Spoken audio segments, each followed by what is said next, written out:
Hi, I'm Nicole Versansky. Here are your 19 news headlines for Thursday, February 19th, 2026. First with breaking news. First with new information. Plus, your first alert forecast. 19 News starts now. In the 26 years I've been a police officer, I can tell you this is a different division of police. A major milestone for Cleveland police tonight. Thanks for joining us first at 4. I'm Nicole Versansky. Brian is off today. At 3, we told you the city and the Department of Justice wants to see the consent decree come to an end. All new at 4, Brittany Weir joins us live with what the city's top cop is saying. Brittany. Well, after more than a decade of federal oversight, the Cleveland Police Department is one step closer to bringing accountability back to the local level. And Chief Dorothy Todd says it's about time. She says the department has changed for the better, but their work is not done. Federal investigators put the decree in place after several accusations that officers violated use of force policies and that the department had inadequate training. The findings raised serious questions about accountability. This was brought to light in 2 prominent incidents. One, a 22-minute chase where police officers fired more than 130 shots, killing 2 unarmed people, Melissa Williams and Timothy Russell. And the 2014 killing of Tamir Rice, a 12-year-old who was shot while playing with a pellet gun. Over the past 10 years, Cleveland police have implemented court-approved policies on use of force, searches, and community policing. Both the Department of Justice and the city say the reforms worked, and the department now polices constitutionally. Cleveland Police Chief Dorothy Todd says the changes are clear. Our work here isn't finished. We are long for finished with the progress that we are making. The next part is about building that trust within the community. And there's no consent decree that can help us with that. It's about our work, it's about our commitment, and the engagement that we have in the community. It is important to note that a federal judge must approve this motion before that consent decree can come to an end. Now, that decision could come as early as tomorrow. We will keep you updated on 19 News Plus if a decision is made. But coming up at 5, hear from Mayor Justin Bibb and the data he shares that he says shows they are clearly putting in the work. Live in Cleveland, Brittany Weir, 19 News. Now your 19 First Alert forecast. Certified most accurate since 2004. All right, now to your first alert on some rain and thunder tonight. Plus, we're still watching for those ice jams. 19 First Alert meteorologist Andy Chillian is here with Cleveland's most accurate forecast. And now there's an alert day for tomorrow because of the wind. Yeah, we've issued that wind advisory for a handful of our counties. So we just want everybody to be aware. Big changes coming tomorrow, and you'll notice it throughout the day. It's going to be one of those days where the morning is going to be warmer than the afternoon and evening. So windy tomorrow. We can see occasional gusts up to really 40 and even 50 miles per hour. Once you get to that 50 mile per hour range in gusts, you can start thinking about the potential anyway for some power flickers or outages and some tough driving for high profile vehicles. It'll be a southwest wind, turning much chillier, 50s in the morning, but 30s by this time tomorrow afternoon, and some early rain and rumbles will give way to even a few flakes late to show us the change in season. Here's where the wind advisory is in effect. It's Lake and Cuyahoga counties, and then generally for points westward. Even if you're not in the advisory, though, it's still going to be windy. I'd say gusts are 40, 45 miles per hour there, but the threshold for a wind advisory to be issued is 50 miles per hour, so that is why we have that, and this will be in effect from 7 a.m. to 7 p.m. tomorrow. Meanwhile, right now, it's not bad outside. I want to show you this because this is very impressive, at least from a meteorologist standpoint. This lake breeze, 36 downtown. It is 59 at Hopkins. Massive split here because of that lake breeze. So we're going to be seeing a lot more of this spring when you have the lake iced over and as cold as it's been. So if you want warmth, you don't have to head too much further south, but all of us are going to be right around this number by this time tomorrow. As we see elsewhere, it is still a very warm, but you can see that blue shading definitely lurking with the lake breeze right now. It's dry right now. We may see a stray shower or two popping up. You're seeing that down towards Tuscarawas County. Otherwise, the widespread rain arrives overnight as temperatures will be into the 40s. So I'll track that rain and rumbles for tonight coming up. I'll let you know more about the wind tomorrow, turning colder with our first alert day, and the weekend, which is still calling for some cold with snow chances coming up here in just a bit. A mayor near Mansfield is in hot water. An underage girl accuses him of spying on her by going into her bedroom and rummaging through her underwear. Our Harry Boomer has more details from the Richland County Sheriff's Office. Harry, this is disturbing and very bizarre. To say the least, Nicole. The young girl says she noticed that some of her clothes had been moved. That made her suspicious, so she placed a hidden camera to confirm what she thought was happening. After viewing the video, the Richland County Department of Children's Services was contacted, and that started the ball rolling. This is Mayor Wesley Dingus of Butler, Ohio, a town of fewer than 1,000 people near Mansfield. Dingus is facing 2 counts of voyeurism after he was allegedly caught on camera sniffing a teen girl's underwear. I went to Butler and spoke with the Chief of Police, Eric Windbickler, who wouldn't say much. It's basically that the village council is aware of the incident and the charges, and they're going to be discussing it here, undetermined date, but sooner than later. He referred me to the Richland County Sheriff's Office. We'll be more than happy to give you all the information that we have for the public records request, but at this point, we think the report speaks for itself. Okay. All right. Well, I'll be glad to receive that. The report states that the victim placed a hidden camera in her bedroom after suspecting Dingus had been in there before when she wasn't home. She said video showed that he picked up 2 pairs of her underwear and smelled them for several seconds. Dingus was in court this morning. He was released on a $10,000 bond. Butler's a relatively small town, so everybody knows everybody. So I'm sure you know the mayor. Just in terms of just disappointed or what? I mean, I wish I was in a position to say, but I can't. I'm in a position where innocent until proven guilty. I'm in a position where I have to uphold the law here. Again, Mayor Wesley Dingus was charged with 2 counts of voyeurism, 1 for each time he was allegedly caught on tape. In Richland County, I'm Harry Boomer, 19 News. Now to a 19 missing alert. Parma police say 17-year-old Camden Trimaglio was last seen on camera leaving his home on Hurstone Road. That was a week ago. Police think he may be in danger. He left his home with a backpack and a suitcase, but he does not have a phone and he doesn't drive. If you've seen him, call Parma Police. Britain's King Charles says the law must take its course after the arrest of his younger brother, the former Prince Andrew. The move comes in the wake of revelations in the Epstein files, and lawmakers on Capitol Hill are pushing for similar accountability for those in the United States. Karen Kafa reports from Washington. Britain's King Charles arriving at an event in London Thursday, declining to answer questions about his brother Andrew's arrest. So what's your reaction to your brother's arrest? Andrew Mountbatten Windsor was arrested Thursday morning on suspicion of misconduct in public office, according to the Thames Valley Police. It comes on the heels of the U.S. Justice Department's release of documents detailing the former prince's ties to the late sex offender Jeffrey Epstein. The Thames Valley Police previously said it was assessing whether Andrew shared confidential material with Epstein during his time as a UK trade envoy. It's a common law offence, and it requires a really high level of proof because the potential penalty, the total potential penalty, the maximum penalty is life imprisonment. The former prince has denied all accusations against him and has not commented on the more recent allegations of misconduct in public office. In a statement, King Charles said the law must take its course and pledged full support for the investigation. The arrest with the potential to send more shockwaves through the British monarchy and government. The first dramatic fallout that seems to be happening from the publication of these Epstein files seems to be more than anything else in the United Kingdom rather than in the United States, where the crisis began. Some lawmakers on Capitol Hill calling for similar accountability here in the U.S. Great Britain is holding its powerful and privileged to account. The United States of America should do the same. And the king is actually saying we need to follow the law here. I wish our government were doing the same.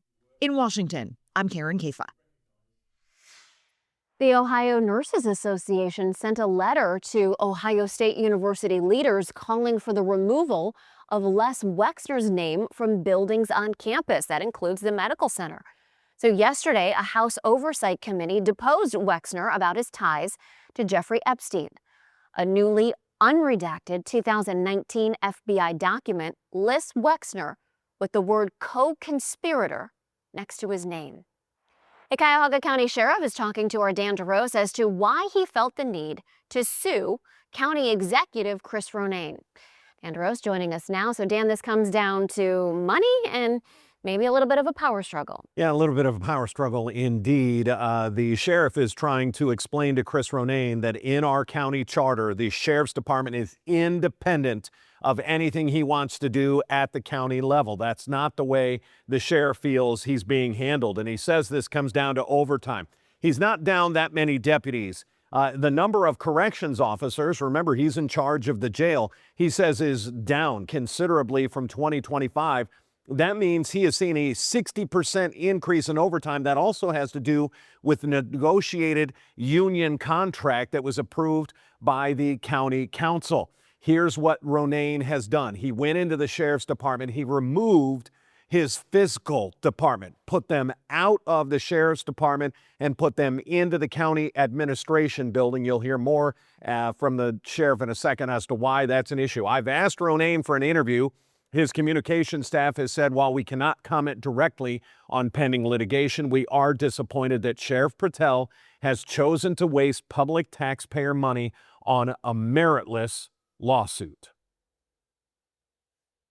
And it is not meritless, or else we wouldn't have filed it after extensive review, research, and legal discussion.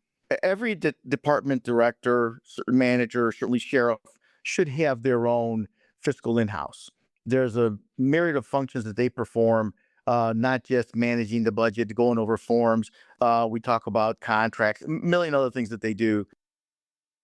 I asked the sheriff what's next here and if he's willing to work with County Executive Chris Ronayne. He said he thinks this is going to have to play out legally. He's not an attorney, he said, but it will play out in the courts. This is, again, I think I said this yesterday, not a good look for the county. Now your 19 First Alert forecast, certified most accurate since 2004. All right, we have a 19 First Alert weather day for tomorrow, and that's mainly going to be because of the wind. We've had a wind advisory issued for a handful of our counties, gusts in the 40 to 50 mile per hour range. But all in all, just a dramatic change in our weather pattern will be making its way through. Even as early as tonight, we'll have some widespread rain moving through. Embedded within this rain can be a few thunderstorms with gusty winds and some downpours. That will be tonight through early tomorrow morning. Wind tomorrow, gusts 40 to 50 miles per hour, basically throughout the whole day.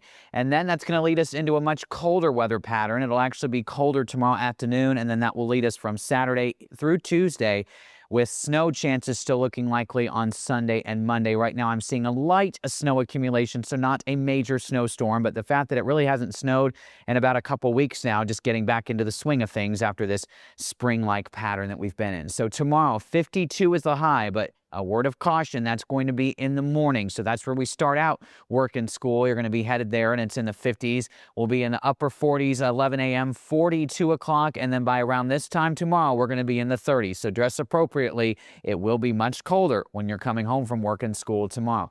Other than an early shower, though, and then a few flakes can fly later in the day, we are going to be dry, but it is going to be windy. Southwest wind 15 to 25 miles per hour, occasional gusts in that 40 to 50 mile per hour range, and the period of strongest winds will be during the afternoon and early evening hours, and then we will still see breezy conditions continue overnight, then not quite as bad as we head into your Saturday. So here's a look at First Alert Future View. Other than a scattered shower or two for the rest of the day, we're dry. There's quite the lake breeze, though, so these temperatures not taking into account what's happening right along the immediate lakeshore. Sandusky, though, we are certainly one of the cold spots. We'll stay in the 40s overnight. Here comes the rain, 9, 10 o'clock from the southwest, embedded thunderstorms storms are possible within this. I'm not seeing a huge risk for widespread flooding, but any downpour, repeated downpour, could certainly lead to some areas of high water, and certainly need to keep an eye on those ice jams that we have going on. Tomorrow morning, though, 8 a.m., not much going on, just some wet roads. It's still in the 50s, and then here comes the crashing temperatures. Yes, there can be some flakes that fly tomorrow, maybe a dusting in the snow belt. We're going to be generally just a bit above freezing, so it's going to be hard for this snow to stick, but just a reminder that things will be changing out there. Now, Saturday, a dry day or near freezing to start the day. And then as we head into Saturday afternoon, we will begin to see the snow redevelop, I would say, after dark on Saturday, Saturday night, and a Sunday. And here's that snow shower activity moving through for the second half of our weekend, as temperatures on Sunday will generally stay right around 32 degrees. So want to show you our rain tracker first here. This is through early tomorrow, or early Saturday, excuse me. And notice that these amounts are not too high, so this rain should be manageable for a lot of us, but any downpours could cause some locally higher amounts. Just again, need to watch out for some of those ice jams. First alert 7-day, here we go. Falling temperatures tomorrow with the wind. Dry on Saturday, closer to seasonable, really. Sunday and Monday, snow showers were at or below freezing for a few days through Tuesday, then back to the mid-40s midweek next week. 30s on Thursday, and it's basically like every other day is up and down here. So we've got some temperature swings ahead as we end February and head into March, but overall, I'm not going to keep it too much warmer. I'm not seeing any more 60s, at least on the first alert 7-day, after some of us have gotten to that mark today. So get ready for at least a cooler and at times more seasonable pattern heading into the end of the month. Now to your top 4 at 4. City of Cleveland officials announced they filed a motion to terminate the consent decree.